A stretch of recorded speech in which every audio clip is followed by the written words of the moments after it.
میں بھی وہ دو فریق پیدا کر دیتا ہے، حزب اللہ اور حزب الشیطان۔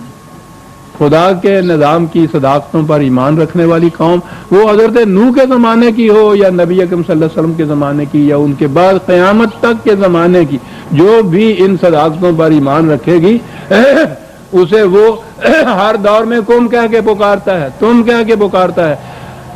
اور اس نے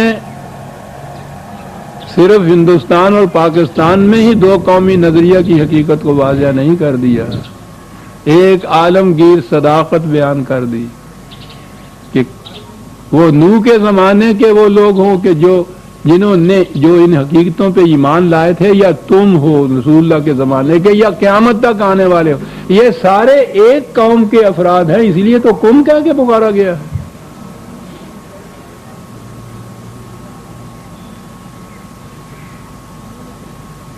تو یہاں برادری یا قوم بننے کا جو وجہ ہے وہ اشتراک ہے ایمان کا۔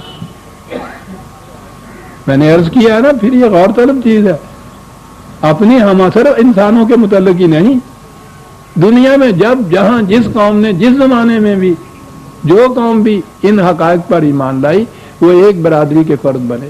ابتدا ہوئی وہاں سے، حضرت نوح علیہ السلام کے وہ جو ملائے اعلیٰ تھے، وہ بڑے بڑے متکبر جو تھے، انہوں نے کہا یہ تھا کہ یہ لوگ جو ہمارے ہاں شودر ہیں، نیچ ہیں، کمینے ہیں، کمینے کوئی کمین ہمارے ہاں کہا گیا ہے۔ اور پھر آپ کو معلوم ہے کہ یہ کہاں سے یہ اصطلاح لے آئے، یہ بڑے بڑے جو تھے۔ ہمارے ہاں کمی جو ہے نا، اس کو کمینہ کہتے ہیں، کمی کے معنی کام کرنے والا۔ ان سرداروں ذمہ داروں کے نزدیک تو کام کرنا بڑا ہی کمینہ پن ہو گیا ہے۔ اشراف اور بڑا تو وہ ہے کہ کام دوسرے کریں اور وہ بیٹھا ہوا کھائے۔ وہاں سے یہ کمی بنا، کمی سے یہ کمین بنا، کامی سے کمین بنا، اور پھر یہ شودر بن گئی۔ بیاہ شادیوں میں جہاں وہ ایک ہوتا تھا، لاگ نکالتے تھے، ان کو کچھ پیسے دیتے تھے۔ یہ جتنے بھی صنعت و حرفت والے کاریگر لوگ وہاں ہوتے تھے نا، لوہار، ترخان، کمہار، دیلی، یہ کام کرنے والے سارے کمینوں کے سامنے کھڑے ہوتے تھے اور ان کو خیرات کے طور پر یہ دیتے تھے بیاہ شادیوں میں، کمی کہہ کے۔ یہ حضرت نوح علیہ السلام کی داستان جو پہلی شروع ہوئی ہے، اس میں یہ چیز تھی، انہوں نے کہا یہ کمی ہے جو تمہارے ساتھ ہیں، ہم ایمان لانے کو ہم تیار ہیں تمہارا ساتھ دینے کو، لیکن کیا تم چاہتے ہو کہ یہ اور ہم دونوں ایک پلنگ پہ بیٹھ جائیں، ہمارے برابر یہ بیٹھ جائیں؟ یا تو ان کو نیچے بٹھاؤ یا ان کو نکالو، پھر ہم آئیں گے۔ تو جواب یہ تھا کہ وَلَقَدْ كَرَّمْنَا بَنِي آدم، ہر انسان ہونے کی جیسے یکساں واجب التکریم ہے، اور کام کرنے والا تو الکاسب حبیب اللہ حضور نے فرمایا ہے، کام کرنے والا جسے تم کمی اور کمینہ کہتے ہو، وہ تو خدا کا دوست ہوتا ہے۔ ایک حدیث میں ہے کہ کام کرنے والے کے کدال سے جو ہاتھوں میں گٹھے پڑ جاتے ہیں، فرشتے اسے چومتے ہیں اس گٹھے کو۔ کمی اور کمینے کو اٹھا کے کہاں لے گئے؟ پہلا واقعہ جو بتایا قرآن نے یہ ہے طبقاتی تقسیم، اور اس کے خلاف یہ انقلاب ہے۔ کہا یہ جو تھی طبقاتی تقسیم، اس کا انجام تھا غرقابی، جسے ہے جو قوم بھی یہ کرے گی غرق ہو جائے گی۔ غرق ہونے کا ذریعہ خواہ وہ پانی کا طوفان ہو یا کہیں کا ایٹم بم آ جائے۔ عاد اور سمود کا میں نے عرض کیا، ہود کا کہا، ان اقوام کے جرائم گنائے ہیں گناہ نے، اور کہا ہے یہ ان کا واقعہ ہوا، تمہیں ہم نے کشتی میں سوار کرا کے تو نجات اس سے محفوظ رکھا، وہ تباہ ہو گئے۔ لِنَجْعَلَهَا لَكُمْ تَذْكِرَةً وَتَعِيَهَا أُذُنٌ وَاعِيَةٌ۔ واہ، کہا کہ یہ ساری داستانیں جو ہم نے تمہیں بیان کی اور بتایا کہ الحاقہ کیا ہوتا ہے، یہ تمہارے لیے ہم نے، اب آئی بات کہ یہ داستانیں کیوں بیان کی۔ جب ہسٹری کی جو کتاب آپ پڑھیں گے نا، تو اس میں کہیں یہ نہیں لکھا ہوگا کہ تمہارے لیے یہ واقعہ اپنے اندر عبرت اور نصیحت کی موعظت کی داستانیں رکھتا ہے، وہاں نہیں ہوتا۔ کرانیکل ہوتے ہیں، واقعات بیان کرتے چلے جاتے ہیں، سوال ہی نہیں ہوتا۔ قرآن تو تاریخ بھی اپنے انداز کی بیان کرتا ہے۔ یہ سارا کچھ کرنے کے بعد کہا کہ ان اقوام کی روش زندگی، ان کا انجام، ان کی تباہی تمہارے لیے آیا عبرت اپنے اندر رکھتی ہے، اور اس لیے رکھتی ہے، کیا انداز ہے، تائیہا اذن واعیہ۔ ایک تو وہ کہتے ہیں نا کہ اس کان سے سنی اس کان سے نکال دی،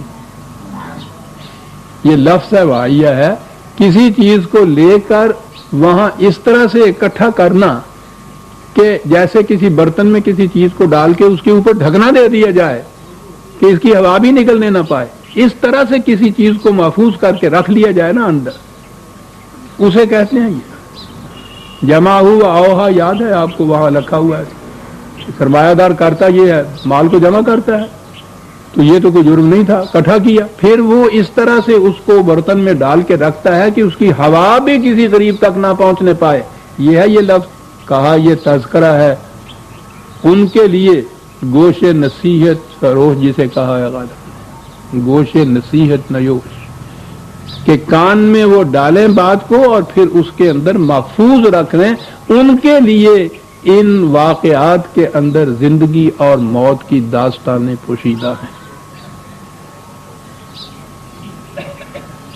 یہ ہے ابتدان چیز۔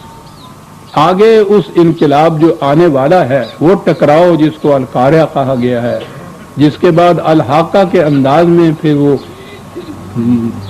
محسوس نتائج سامنے آنے والے ہیں، وہ پھر واقعات تھے بدر کے میدان میں، احد کے میدان میں، حنین کے میدان میں 6-7 سال تک مسلسل پھر ٹکراؤ ہی ٹکراؤ ہوتا چلا گیا۔ اس ٹکراؤ کے نتیجے میں حق پر مبنی نظام کی یہ فتح تھی، باطل پر مبنی نظام کی۔ عجیب بات ہے، بعض اوقات عجیب چیزیں سامنے آتی ہیں۔ مثلا ہماری جنگ ہوئی انڈیا کے ساتھ سن 65 کی جنگ نہیں، 71 کی جنگ کی بات ہوئی۔ اس کے بعد آج تک ریسرچ ہو رہی ہے، تحقیق ہو رہی ہے کہ اس شکست کی وجوہات کیا تھے، ذمہ دار کون تھا اور اس کے وجوہات کیا تھے۔ ہمارے ہاں تحقیق ہوتی چلی جا رہی ہے۔ حیرت ہوئی مجھے جب میں نے پہلا اعلان اندرا گاندھی نے کیا تھا اپنی پارلیمان میں کہ یہ جو کامیابی ہماری ہوئی ہے مشرقی پاکستان میں، عام طور پہ آپ سمجھیں گے کہ یہ ہماری فوجوں کی کامیابی ہے، ہمارے جرنیلوں کی کامیابی ہے، ہمارے لشکروں کی، ہماری جو یہ فوج اور اس کے ہتھیار اور وہ جرنیل اور یہ ذرائع ہے، ان کی کامیابی ہے۔ کہا بالکل نہیں، یہ کامیابی ہے ایک حق کے نظام کی باطل کے نظام کے اوپر۔ ہم پاکستان سے کہہ رہے تھے کہ غلط نظام تمہارے یہاں قائم ہو رہا ہے، بچ جاؤ، انہوں نے ہماری نہ سنی، آج دنیا نے دیکھ لیا کہ اس کا نتیجہ کیا ہوا۔ وہ تو بات سمجھ گئی کہ یہ ٹکراؤ دو نظام تھے جن کا ٹکراؤ تھا۔ یہ اگلی بات ہے کہ وہ حق پہ کیا اور باطل پہ کیا، ہمارے ہاں تو نظام ہی نہیں تھا، لیکن وہ تو یہ بات سمجھ گئی۔ ہمارے ہاں اس وقت سے آج تک کئی کمیٹیاں بٹھائی گئیں، کمیشن بٹھائے جا رہے ہیں، تحقیقات ہو رہی ہیں، کتابیں لکھ رہی ہیں، کسی ایک نے یہ نہیں کہا کہ ہمارا غلط نظام تھا جس سے شکست ہوئی ہے۔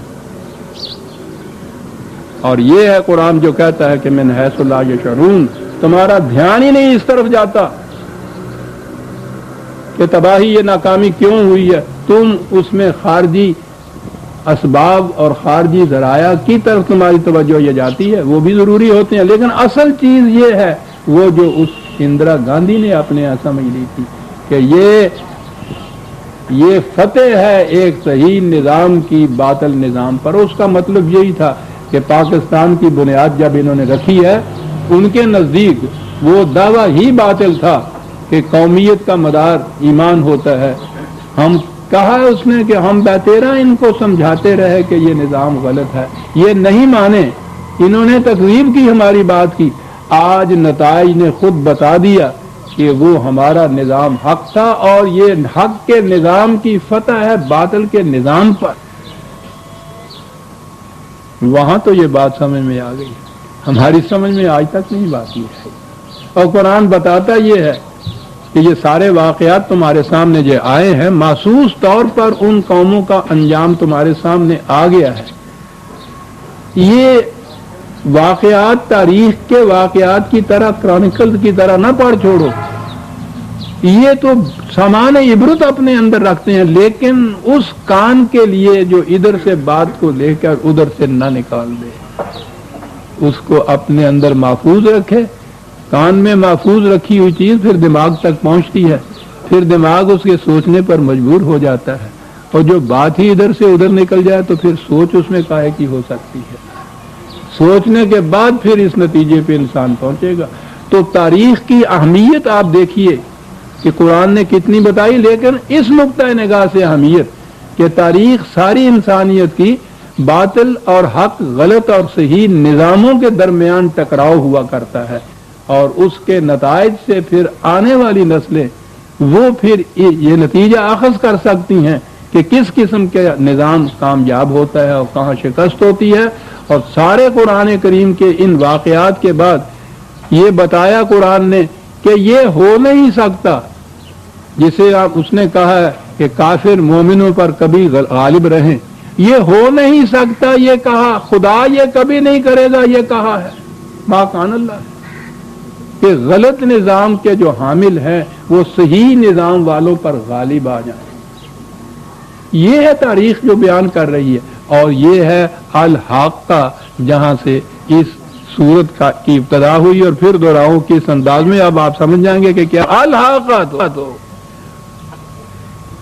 غور کرو اس چیز کے اوپر، اس حقیقت پر جو محسوس شکل میں تمہارے سامنے آئی تھی۔ الحاقہ ملحاقہ تو کیا ہوتی ہے، مادرا کا ملحاقہ تمہیں خدا کے سوا کون بتائے؟ آؤ ہم بتاتے ہیں کہ کیا ہوتی ہے حقیقت جسے کہا جاتا ہے۔ حقیقت یہ ہے کذبت ثمود و عاد بالقاریہ، ان سے لاکھ کہا گیا، بہتیرا سمجھایا گیا کہ غلط نظام کا انجام اور تباہی جو ہے وہ بربادی اور تباہی ہوتی ہے۔ انہوں نے ایک نہ مانی، یہ نہیں کہا کہ یہ بات ان کی سمجھ میں نہیں آئی تھی، کذبت ہے لفظ جو ہے، سمجھ میں تو آئی تھی، لیکن وہ اپنے غلط نظام اور اپنے نظام کے استحکام کے ذرائع اور اسباب پر اتنے مگن تھے کہ انہوں نے کہا یہ غلط کہہ رہا ہے، یہ بات غلط ہے، ہم ان ذرائع کے بھروسے کے اوپر زندہ رہیں گے، مستحکم رہیں گے، ابدی طور پر آگے بڑھیں گے۔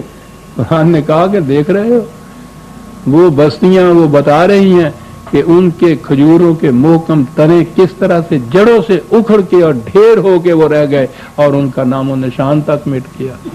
باطل پر مبنی نظام عزیزان من اس طرح سے نام و نشان مٹ جاتا ہے ان قوموں کا۔ تو قرآن تو اقوام انسانیہ کے استبدال و استخلاف جسے ہم کہتے ہیں، یہ تو اس کی داستان ہے۔ داستان تاریخی واقعات کی نہیں ہے صرف، بلکہ یہ بتانے کے لیے ہے کہ کس قسم کا غلط نظام تباہ ہوتا ہے، کس قسم کا صحیح نظام جو ہے کامیاب ہوتا ہے، اور سارے قرآن کریم کی داستان کا ملخص ہی یہ ہے وہ تغیرات جو اس دنیا میں سامنے ہمارے آتے ہیں۔ لہذا قرآن میں جو اس قسم کے تغیرات ہیں جو خارجی کائنات میں آنے والے ہیں، وہ تو انسانوں کی تحقیق جو ہے وہ اس نتیجے پہ پہنچ کے بتائے گی، سائنٹسٹ کی وہ بھی آئیں گے۔ قیامت کے تغیرات ہم نہیں جان سکتے کیا ہوں گے، وہ جا کے دیکھیں گے۔ ہمارا تعلق جو ہے قومی حیثیت سے ان تغیرات سے ہے جو غلط اور صحیح نظام کی بنا پر واقع ہوتا ہے، اور وہ صرف تھیوریٹیکل یا ایکیڈیمک یا نظری طور پہ وہ بات نہیں بتائی گئی، بلکہ وہ حقیقت کے طور پر محسوس انجام کی شکل کے طور پر بیان کیا قرآن نے، کہ کوئی غلط فہمی میں نہ رہے، اس میں کسی مناظرے کی، مباحثے کی، کسی مذاکرے کی ضرورت ہی نہیں رہتی۔ صاحب ربنا تقبل منا انک انت السمیع العلیم، سورہ الحاقہ کی آیت 13 تک ہم آ گئے، بلکہ